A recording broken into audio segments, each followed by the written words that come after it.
must admit that there is definitely a need for more engineers who Okay. are trained and educated in terms of more modern upcoming technologies, whether it is artificial intelligence or data science, or it is in terms of applying newer and innovative methods of science to engineering. Actually, there is some kind of a gap here in the understanding of engineering education by people who are not in engineering education. Okay. The objective of engineering education is not to produce technicians or people who know only that thing which is taught to them during the curriculum.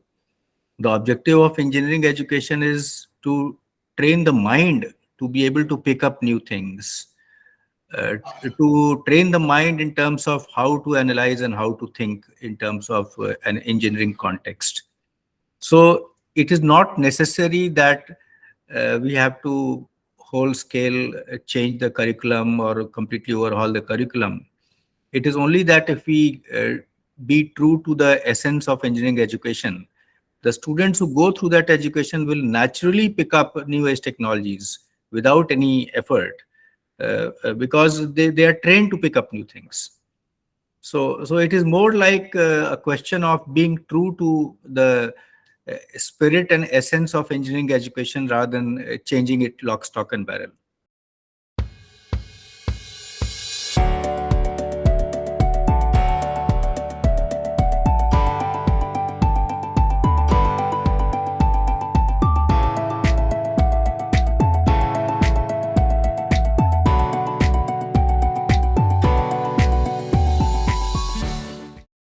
Conventional engineering programs provide a lot many things that a certificate course online is trying to provide, but still not there. For example, conventional engineering education in academic institutions, it provides an opportunity for doing collaborative projects.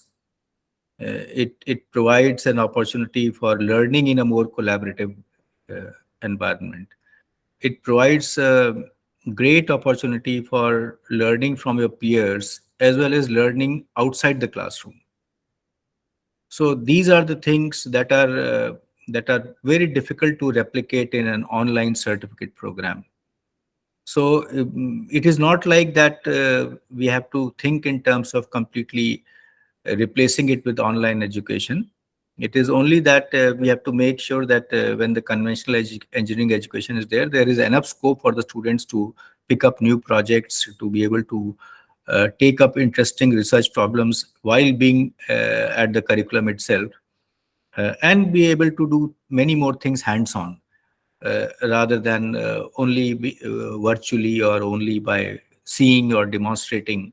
But if you do it hands-on, then the kind of understanding, the kind of confidence that you get is different.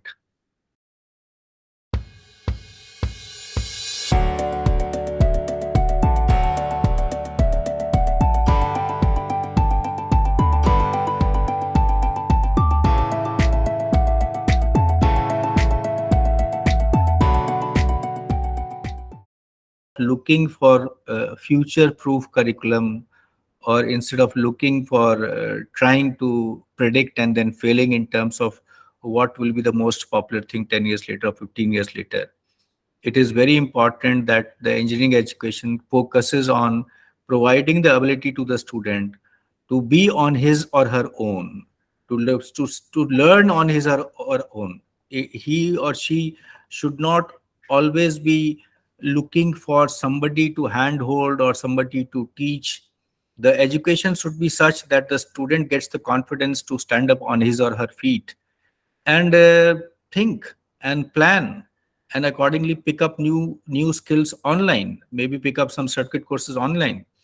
And that will be the best way to think in terms of making students future proof, rather than trying to tinker with the curriculum in a very major way, and not realizing that what is the core strength or what is the core purpose of engineering education.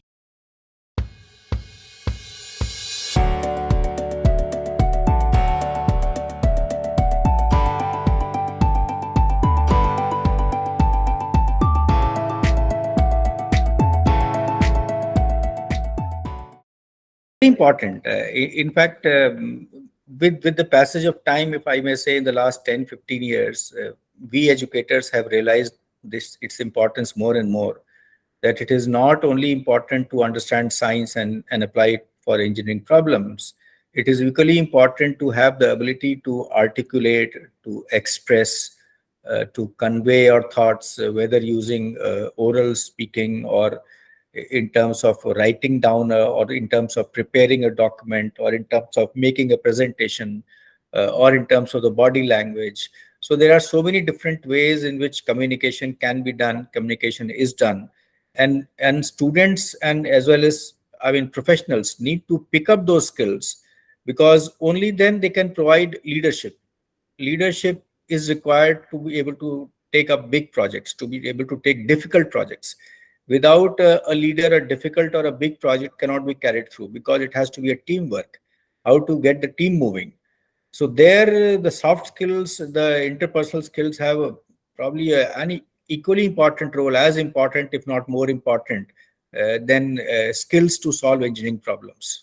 Roorkee has been very conscious in this regard. In fact, just last month, we have created a new cell in IIT Roorkee. This new cell is called a career development cell. And the purpose of career development cell is not to liaison with companies for placement. For that, there is a different cell, that is the placement and internship cell. But the career development cell will focus on building the skills of the students, which are different from whatever we educate as part of the curriculum. So for that, we will bring online methods, we will bring experts, we will give opportunities and platforms to our students by which they can assess their skills, by which they can identify what are their areas in which they can work on. And we also provide them support so that they should be able to work on those skills. So we have been very clear in this regard that we need to work in this direction for all students. And that is why we have created this career development cell, which will be completely focused on providing those skills or enhancing the skills of students, which are different from what is there in their curriculum.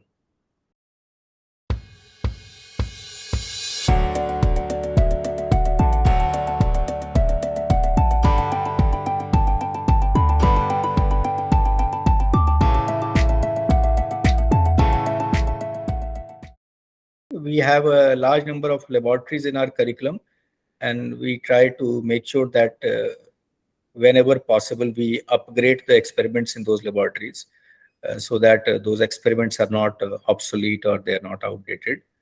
But at the same time, we do realize that a good connect with the industry is always important for a higher education institute like ours. And so we are very focused on trying to bring more and more industry driven or industry funded projects into our campus.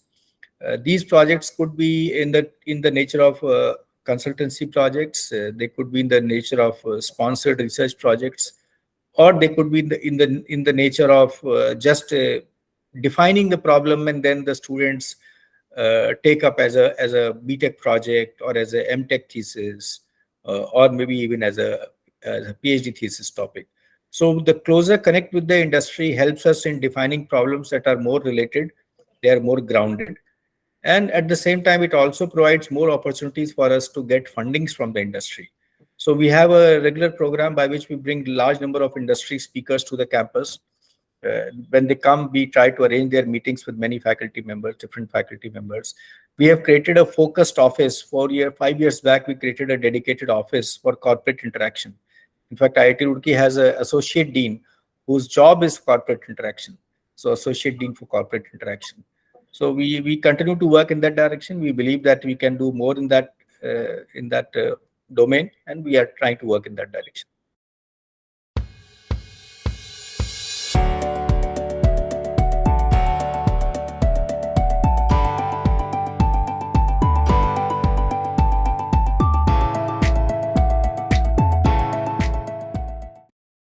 It is true that we can take more faculty than we have, and this is true for every IIT.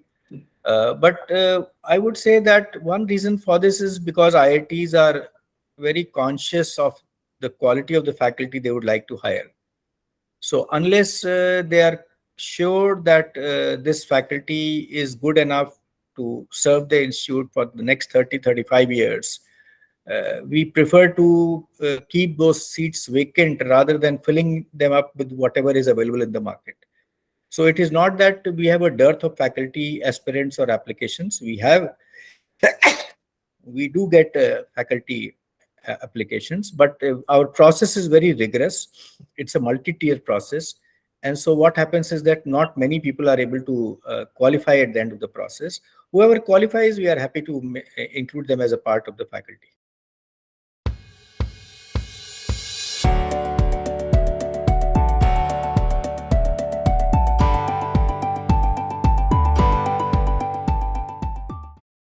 To focus more and more on uh, what I would say is, I mean, team-driven projects.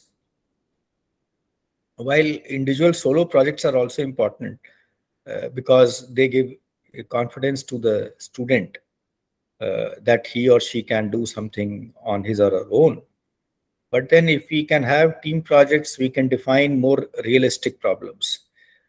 Instead of only taking up software-driven problems or mobile app-driven problems, we can take up more problems which are connected to real hardware or connected to real-time scenarios, whether it's a voice signal, whether it is a multimedia signal, whether it is in terms of cyber security. So I would say that the best way to improve the engineering education is to try and create opportunities for interesting projects that the students can do, but at the same time not lose focus on fundamental science, because all engineering is driven by fundamental science. If we lose the focus on fundamental science, then our engineers will not be grounded and they will not be prepared to take up future new age technologies. So it has to be a balance, and we always keep on trying to work to improve the balance. As I said, that more and more students, more and more faculty, industry, they want that the students should be trained in terms of real life projects and real life problems. And this is easier said than done because the curriculum is driven by a lot of theory content, and at the same time it is not that a lot of industries are there to supply a very steady state of meaningful problems which are both uh, connected to the ground and at the same time which are also solvable in a finite amount of time by a small group of students. So there is a trade-off in terms of how you can create a more basket of interesting problems. Because if the problem is very big or complex, the student team cannot solve it in the amount of time available. At the same time, if the problem needs huge amount of resources, those resources may not be available in the educational institute. So we have to think and work more on problems which are able to address these concerns of being connected to the ground, but at the same time not very resource intensive and not too complex that they will not be able to solve it in the reasonable amount of time that is available to the student. So it is something that more we become conscious about it, the more we are likely to solve.